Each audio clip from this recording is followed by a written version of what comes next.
Whoa, whoa, whoa, wee, you and me and you, it's the Danny Karen Show. Danny Karen here. You know what's good. I mean, really good. It is really good.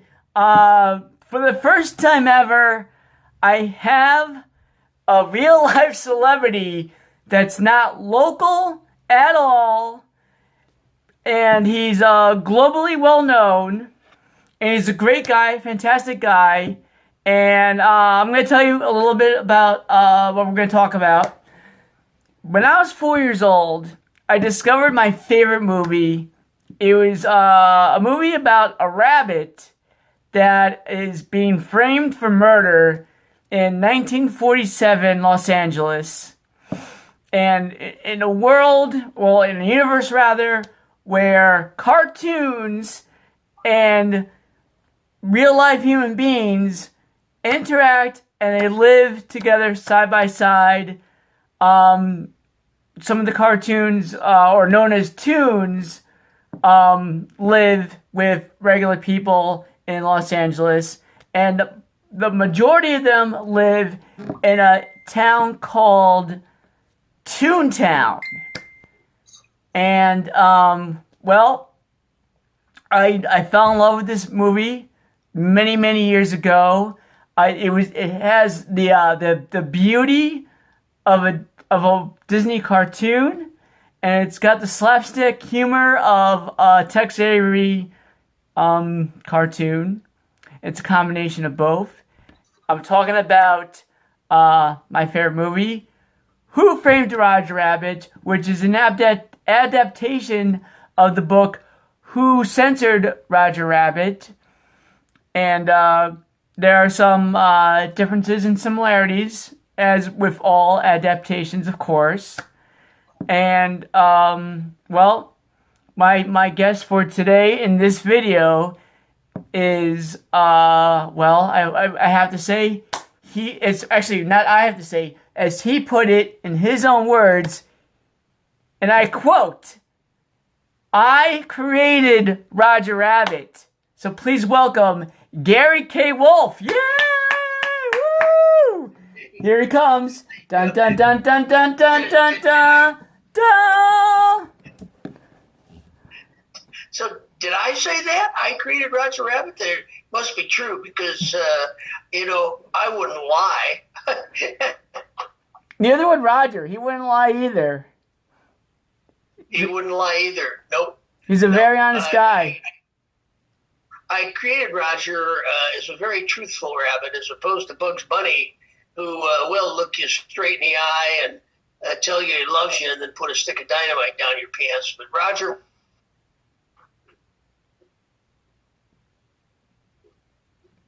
Hello? Hey, hello. Still here. Okay. Yep, still here.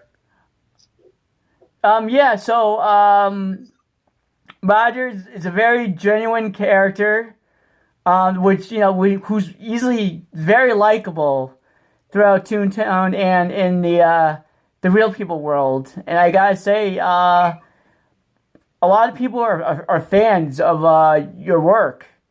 It's phenomenal with the gags and the Acme, inventions, and, it's just, it's so cool. It's so cool. You wish it was real, and if it was real, it would easily be, you could easily live in a world where toons and real people, collide and come together.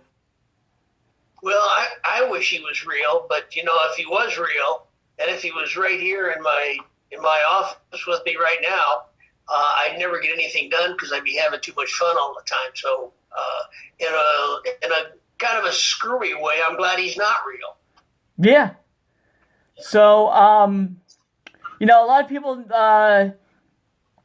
have seen the movie, and there's a few differences and similarities between the movie and the book, Who Censored Roger Rabbit, that, but my thing is, is that the most notable difference between the book and the movie would have to be the doppelganger idea. Could you elaborate Sure. more about the doppelganger idea? Sure. When I was writing the book, I did maybe 2 years of research on cartoons, comic books, and comic strips to see what it was that the comic and cartoon characters could do that real people couldn't do. So that would be the way that you would get humor by having cartoon characters living in a real world. And one of the things that I came up with, obviously, was the fact that you could drop a piano on a cartoon character and squash him flat and take the piano away, and he would just pop right back up and be good as new. You can drop an anvil on him. You can explode him with a stick of dynamite, and he just comes back together again, and he's good as new. And so I thought, how do tunes do that? So I came up with the concept of the doppelganger, and a doppelganger is I guess it's a scientific term. I don't know. It is something that is like the original, but is not the original. And a good way to explain it is if you've ever heard a locomotive coming at you, and you hear the locomotive, you hear the whistle or the bell or the siren or whatever locomotives do, and you can kind of hear it, even though it's really not there. It's kind of like projecting ahead, and that's like a doppelganger concept. You're hearing something that's real but isn't really real. And so I gave tunes the ability to create a doppelganger of themselves. They can concentrate really, really, really hard and scrunch up their faces and think about it really, really hard and create a perfect duplicate of themselves. And this perfect duplicate is like when I wrote the book,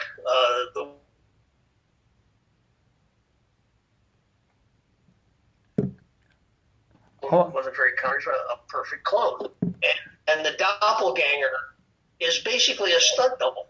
So if you've got to go out and have a house land on you, you create a doppelganger. The doppelganger goes out, has the house land on him. You're fine, and the doppelganger gets squished. And doppelgangers have only a very, very short lifespan. They're depending on how much energy a tune puts into them, they can last anywhere from a couple of minutes to a couple of hours. And then they just kind of dissipate and fade away. And in the book, doppelgangers were one central and pretty important element of the plot. Yeah. I think from what I understand, it was Roger dies, and then the doppelganger takes his place and helps out Eddie Valiant. Well, thanks for giving away the big mystery of the book for those who haven't read it, for those 10 million people. But yeah, in the book, the story in the book is different from the story in the movie. In the book, Who Censored Roger Rabbit? Roger is murdered early on in the book, but before he is murdered, he created a doppelganger of himself, and he put an especially strong jolt of energy into that doppelganger. So the doppelganger lives for a couple of days, and it is actually the doppelganger of Roger that helps Eddie Valiant solve Roger's own murder. Yeah. Really? Yeah. Yep. So that's Don't tell who did it. Well, for God's sake, don't tell who did it, because we want to leave some mystery for the people who are going to buy the book. Okay. all right. I promise I won't give anything away. But Okay. what influenced the Judge Doom character? Judge Doom wasn't in the book. Judge Doom was a creation that, because we needed a new story for the movie, we had to eliminate the doppelganger because that got too confusing. Yeah. So we needed a new villain. We needed a whole new story. And, basically Disney kept The concept of cartoon characters in the real world. They kept all my characters. They kept the central premise. They kept the basic nature of the title. It went from Who Censored Roger Rabbit to Who Framed Roger Rabbit. But we did need a new story because the book was a book and the movie was a movie. So we had to bring in some new characters. We brought in Judge Doom. We brought in the Weasels. Benny the Cab, who wasn't in the book either.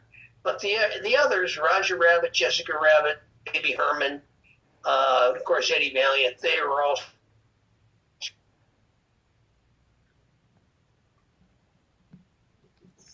I think we lost him. Oh, hello. Oh, you're back. Hello. Yeah. So what of that did you hear? You stopped at. You kept Eddie Valiant, I think. Yep. Kept Eddie Valiant. I wrote the book to be the best book I could possibly write. And it appeals to a reader's imagination. The movie we did as the best possible movie we knew how to make, combining cartoons and humans. And it is more visual than the book. The book has it invites a reader to use his or her imagination. With a movie, it's all out there on screen. Yeah. I think both were beautiful, but yeah, both work really well. And people who read the book and see the movie tend to like them both. Yeah. Sometimes one more than the other. They tend to like them both. Yeah, I feel like the movie it really is a close adaptation of your book. I feel like because I've seen a lot of adaptations of various books out there and like William Shakespeare plays and all that, and I feel that the movie does the book a lot of justice. To be honest, I feel like it does a pretty good job at representation of your work. Yeah, it really does. People are always asking me, well, what do you think of the movie? Because the story's different. Well, the story had to be different. And I got to tell you, I've talked to so many writers who have had their books made into movies, and they all hate the movie. And they all say, oh, my God, what a piece of crap. I think that movie really improved on the book. It made it visual. And I think I can't imagine anybody could have done a better job of adapting my book to a movie than Walt Disney and Steve Spielberg. I think that what they did with that book was sensational, phenomenal. I couldn't be happier with it. So do you have any future projects that lie ahead? Well, I don't know if you know this, but there are 2 sequel novels. One of them is Who Plugged Roger Rabbit, which is the sequel novel to Who Censored Roger Rabbit. Disney bought the rights to that one, and they've been kicking around making that into a second movie. Then I wrote the 3rd Roger Rabbit novel, Who Whacked Roger Rabbit. That one just came out about a year ago. And those are all available on my website. If you go to www.garywolf.com, you can see all those books there. And I just finished, this is my pandemic book, because I've got no place to go and nothing else to do. I just spent the last 5 months writing a Jessica Rabbit novel. It talks about how Jessica Rabbit became the sensational, sensuous glamour girl that she is, and how Roger became Roger, and how Toontown came to be. Who knows? I don't know if I want to bring a book out when there aren't any bookstores open, but it's done, and it will come out, who knows, shortly. I would love that. I would love to know more about Toontown, Jessica Rabbit, and I would love to know more about Judge Doom. I think those are like the most interesting characters in the whole Roger Who Framed Roger Rabbit universe. I don't want to give anything away, but I would have to say Judge Doom has to be the most evil character I ever witnessed in my entire life. Like he's so hated. He's such a heel that he's interesting and people probably want to know more about him as well. Probably do, and maybe someday I'll do a Judge Doom novel. Who knows? People have told me that the scene with Judge Doom and Eddie at the end of the movie, a lot of people saw this as kids, and a lot of people tell me that that's the most terrifying thing they've ever seen in the movies, that they have nightmares about it, especially Judge Doom and his eyes. Oh my God, the eyes. I remember the eyes because I was 4 years old when the movie came out, and I watched it on VCR with my parents, and that was like the first movie that sticks in my mind. When it comes to my memory and movies. I'm not counting Wizard of Oz because I feel like that breaks all natural barriers and rules as far as memory and movies are concerned. But the first non-Wizard of Oz movie that I've ever witnessed and I enjoyed and that I happen to remember is Who Framed Roger Rabbit. It was such a beautiful piece. The humor is excellent. The puns are great. I love Robert Zemeckis movies in general because they're so easy to follow. Because what he does is, he leaves clues in the beginning of his movie, and then it comes for full circle. So if you pay attention to the first 20 minutes of the movie, you'll see the complete opposite at the end. And I feel that Yep. I love that formula of movie making. How there's clues in the beginning, the movie continues, and then the clues are reversed at the end, and you're just like, aha, that's why they said those lines. Oh, absolutely. I could not have had better people making that movie than Bob Zemeckis, Steve Spielberg, Dick Williams, the lead animator, animated the Pink Panther and won 4 Academy Awards for Roger Rabbit. Couldn't have had a better team working on that movie. Plus all of the many, many talented animators, and of course you gotta throw some big attaboys at Bob Hoskins, because without Bob Hoskins, it was him who actually made people believe that it was real by the things he did and by the eye motions and the hand motions and his attitude. He was the one who made people believe that rabbit was real. Yeah. Yeah. You know what? And I'm glad that those people, the special effects people, made a tangible Roger Rabbit that people were able to carry around, so that he actually looked at Roger instead of looking through Roger.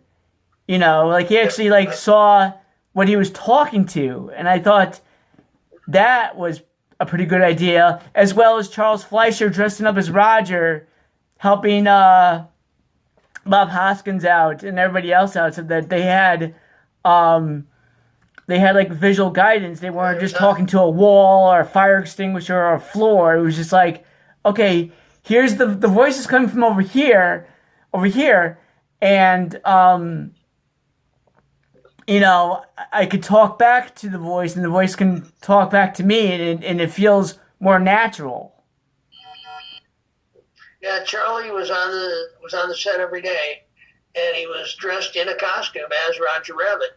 And when you see Charlie dressed as Roger Rabbit, Charlie looks like Roger Rabbit. I mean, his face actually has a kind of a Roger Rabbit-y characteristic to it. And that was really helpful. But I think if you want an example of Bob Hoskins at his best, take a look at the scene where he and Roger are handcuffed together, because if you'll notice, the handcuffs are on a spring. So Hoskins, when he's holding the rabbit and rotating his arm, is not only controlling his arm, but through the use of the handcuff on the spring, he's controlling the rabbit's arm's motion. So Bob Hoskins has to be thinking in his head, what is my arm doing? What is the rabbit's arm doing? Where is the rabbit's arm? And when the rabbit pulls him, he has to remember that, and he has to remember his wrist. It was just a phenomenal regret about the movie. My only regret about the movie is that Bob Hoskins did not even get nominated for an Academy Award, because nobody who saw that movie realized just how difficult what he was doing was actually. I mean, he was sitting there in the middle of an empty room, making everything up in his mind and getting people to believe it. Yep. Yeah. You know, but in a way, I would say that, like, you know, the movie looks so good. Maybe these people that did, you know, the nominations didn't realize that, like, absolutely. You know, because it's just like, it's kind of like professional wrestling. How, like, people don't realize that, like, the Undertaker goes home at the end of the day and then, you know, does X, Y, and Z on his own personal time. You know, a lot of people think, people are so engulfed with the Undertaker character that they think that, like, it's a 24/7 situation going on, when actually it's not. Yeah, no, absolutely. Absolutely. But, deep in my heart, I'd like to thank you so much for coming on to the show today. It's my great pleasure. And